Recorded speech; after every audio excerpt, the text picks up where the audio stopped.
هیچ کس نمیدانست این خنده ها دقیقاً آرامش قبل از طوفان است. وقتی بازیکنان تیم ملی فوتبال اجازه حضور به عبدالله المطهری را روی نیمکت تیم ملی در دیدار برگشت برابر منگولیا ندادند، کمتر کسی فکر می‌کرد این بازیکنان بتوانند بدون سرمربی هم در زمین حریف پیروز میدان شوند. در نهایت سرخپوشان افغانستان با تکل کاپیتان فرشاد نور منگولیا را رفت و برگشت کرد و توانست به مرحله گروهی مقدماتی جام جهانی راه پیدا کند.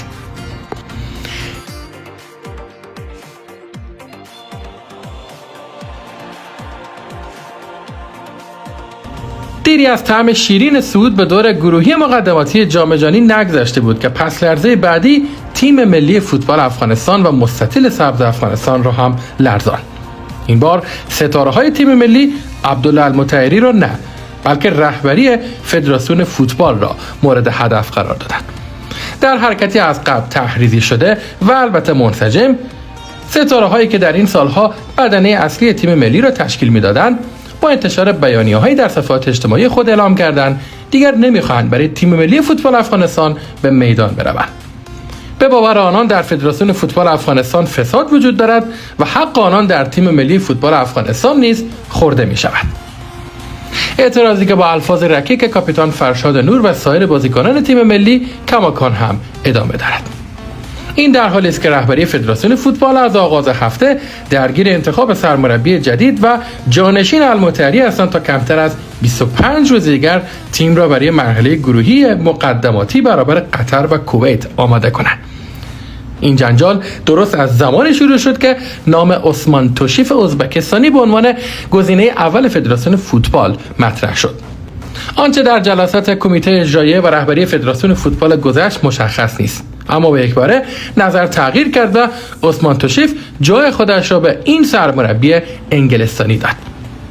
اشلی مایکل وست‌وود، سرمربی 47 ساله‌ای که برای نخستین بار می‌خواهد هدایت یک تیم ملی فوتبال کشور را بر عهده بگیرد، آن هم تیم ملی فوتبال از هم پاشیده افغانستان، پر از ماجرا و حاشیه و جنجال. اشلی وست‌وود 47 ساله در 31 آگوست 1976 در برینگورس انگلستان به دنیا آمده. اشلی فوتبال حرفه‌ای را در سال 1994 با ورود به آکادمی باشگاه بزرگ منچستر یونایتد آغاز کرد. او هرگز برای تیم شیاطین سرخ به میدان نرفت و فقط بخشی از این تیم برای قهرمانی جام حذفی سال 1995 بود. در نهایت هم در سال 1995 به ارزش 400,000 پوند توسط رئیس بخش باشگاه کرو الکساندرا داریو گرادی به این تیم پیوست. اشلی در نخستین فصل حضورش در سال 1996-1997 در تیم فوتبال کارو الکساندرا 44 بار به میدان رفت.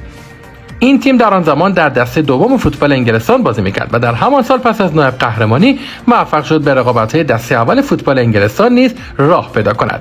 او در فصل 1997-1998 20 بار پیراهن این تیم را به تن کرد و 3 بار هم موفق به گلزنی شد. در تابستان 1998 اشلی با قراردادی 150,000 پوندی به تیم فوتبال برادفورد سیتی پیوست.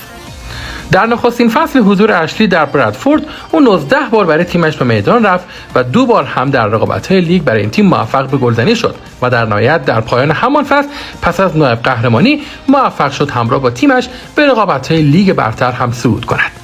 وست‌وود با برادفورد 2 فصل را در رقابت‌های لیگ برتر سپری کرد. او در فصل اول 5 بار به میدان رفت و در فصل دوم حتی سرمربی به او 1 بار هم میدان نداد. تنها 2 بار در رقابت‌های جام اتحادیه به میدان رفت و 1 بار هم موفق شد در دیداری جنجالی که مقابل کوئینز پارک رنجرز گلزنی کرد در وقت‌های تلف شده با کارت سرخ از بازی هم اخراج شد. اشلی در همان سال همراه با تیم فوتبال برادفورد به رقابت‌های جام یوفا اینترتوتوی اروپا هم رفت. پس از 2 سال حضور نچندان پررنگ در تیم لیگ برتری برادفورد، اشلی وست‌وود در آگوست 2001 با قراردادی قرضی راهی شفیلد ونزدی در دسته پایین‌تر یعنی رقابت‌های لیگ دسته 1 فوتبال انگلستان پیوست و 3 فصل متوالی را برای این تیم به میدان رفت. او با 50,000 پوند کمتر و 100,000 پوند راهی این تیم شد و موفق شد در 38 مسابقه 5 گل را هم به ثمر برساند. گل معروف او در مقابل تیم لیگ برتری وستهم یونایتد بود که موفق شد این تیم را از رقابت جام اتحادیه باشگاه انگلستان حذف کند. اشلی در شفیلد ونزدی نزدیک به 90 مسابقه انجام داد و موفق به ثمر رساندن 9 گل در مسابقات مختلف برای این تیم شد. در جولای 2023 اشلی به تیم دسته سومی نورث همپتون تاون پیوست. وست‌وود در این تیم دوران پرفرازنشیبی را سپری کرد و در فصل اولش در 10 مسابقه میدان رفت و در فصل دوم در 19 مسابقه که در نهایت هم با حضور در مرحله پلی‌آف موفق شد از دسته سوم به دسته دوم رقابت‌ها نیز راه پیدا کند. اما در فصلی که او از کشاله ران خود دچار مصدومیت شد و فقط 3 بار موفق شد پیراهن تیمش را برتن کند. در تابستان 2006 و فصل 2006-2007 در حالی که او با مصدومیت همسترینگ مبارزه می‌کرد به تیم دسته دومی چستر سیتی پیوست و در فصل اولش 21 بار برای این تیم به میدان رفت و موفق به ثمر رساندن 3 گل هم شد. مصدومیت اما به او اجازه نداد در فصل دوم حضورش در این تیم حتی برای 1 بار هم برای چستر به میدان برود. اشلی که رفته رفته فوتبالش رو به نزول شد، در فصل‌های 2006 تا 2008 در رقابت لیگ 2 و لیگ 1 انگلستان در تیم‌های سینداونتان و پورتواله به میدان رفت و برای هر تیم 9 و 12 بار مسابقات را همراهی کرد. در نهایت او در تابستان 2007 راهی رقابت لیگ ملی انگلستان شد و تا سال 2011 در 3 تیم مختلف در این مسابقات سطح پایین فوتبال انگلستان به میدان رفت. اشلی در سال 2011 مجدداً به تیم اولش یعنی کارو الکساندرا بازگشت که آن وقت در رقابت لیگ دسته دوم فوتبال انگلستان بازی میکرد و موفق شد در 6 مسابقه به تیم اولش کمک کند. در آگوست همان سال در همان لیگ به تیم فوتبال نورتامپتون تاون پیوست و 17 بار برای این تیم به میدان رفت. دوران پایانی فوتبال اشلی وست‌وود نیز در رقابت نشنال لیگ و همچنین لیگ 1 انگلستان در تیم‌های کتینگتاون، لینکن سیتی و پورتموث به پایان رسید که در 2 فصل پایانی او حتی 1 مسابقه هم برای 2 تیم انجام نداد. در مجموع فوتبالیست انگلستانی در رقابت‌ها و دیدارهای مختلف 468 بار در فوتبال باشگاهی به میدان رفت و موفق به ثمر رساندن 34 گل شد. ماجراجویی اشلی وست‌وود در مربیگری فوتبال نیز در 21 جون 2012 با میکل آپلتون که همکنون سرمربی تیم فوتبال چارتون در رقابت‌های لیگ دسته 1 فوتبال انگلستان است آغاز شد.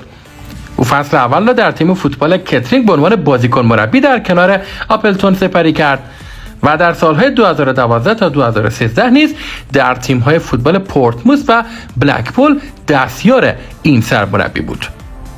اشلی پس از 9 ماه حضور در تیم فوتبال بلکبرن در رقابت‌های لیگ دسته 1 فوتبال انگلستان به عنوان دستیار اول سرمربی در 2 جولای 2013 به عنوان سرمربی تیم فوتبال بنگالورو در رقابت‌های آی لیگ هندوستان معرفی شد.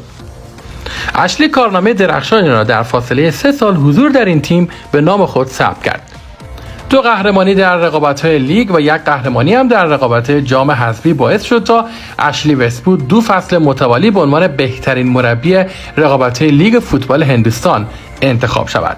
او در مجموع در 75 بار که روی نیمکت این تیم نشست 42 پیروزی کسب کرد، 14 مسابقه را باخت و 19 بار هم در مقابل حریفان به تساوی رسید. تیمش 121 گل زد و 87 گل دریافت کرد. درخشش اشلی در رقابت آی لیگ هندوستان در تیم فوتبال بنگالورو باعث شد تا مسئولان باشگاه پنانگ مالزی در 28 نوامبر 2016 با او قرارداد امضا کنند. دوران حضور اشلی در سوپرلیگ مالزی همانند حضور درخشان او در رقابت آی لیگ هندوستان نبود. حضور کوتاه مدت 5 ماهه اشلی در رقابت سوپرلیگ باعث شد تا او فقط 10 مسابقه سرمربی این تیم باشد، 1 پیروزی کسب کند، 2 باخت و 7 بار هم مساوی کند. در مجموع تیم او فقط 6 گل زد و 20 گل هم دریافت کرد و در نهایت هم از این تیم اخراج شد. در اول جولای 2017 او مجددا به فوتبال هندوستان پیوست و این بار به عنوان مدیر فنی باشگاه اتلتیکو کلکته انتخاب شد پس از 1 سال حضور در ماه جون 2018 بعد از اینکه سرمربی از این تیم اخراج شد، او به صورت موقت سرمربی این تیم هم شد و در 6 مسابقه هدایت این تیم را بر عهده گرفت که هیچ پیروزی کسب نکرد و تیمش فقط 1 مساوی گرفت و 5 بازی را واگذار کرد. در 21 جولای 2021 اشلی به عنوان سرمربی تیم فوتبال FC پنجاب هندوستان هم به کار خود آغاز کرد. او در این تیم هم عمر کوتاهی داشت و فقط 6 بار هدایت این تیم را بر عهده گرفت. او در 6 مسابقه 3 مسابقه را برد، 2 مسابقه را مساوی تمام کرد و 1 بازی را هم با شکست به پایان رساند. تیمش 14 گل زد و 8 گل هم دریافت کرد. او از ماه مارچ 2022 هدایت هیچ تیمی را بر عهده نداشته و در حال به دنیای مربیگری باز می‌گردد که این بار هدایت تیم ملی فوتبال کشور را بر عهده خواهد گرفت. وجود نام سر الکس فرگوسن سرمربی بزرگنام باشگاه منچستر یونایتد در رزومه کاری این سرمربی انگلیسی کافی شد تا فدراسیون فوتبال تحت تأثیر آن قرار بگیرد. شاخصه دیگر حضور او روی نیمکت تیم ملی فوتبال افغانستان شناخت عمیق او از فوتبال هند است. هندی که در مرحله گروهی 1 بار دیگر با افغانستان در مقدماتی جام جهانی و جام ملت‌های آسیا جدال خواهد کرد.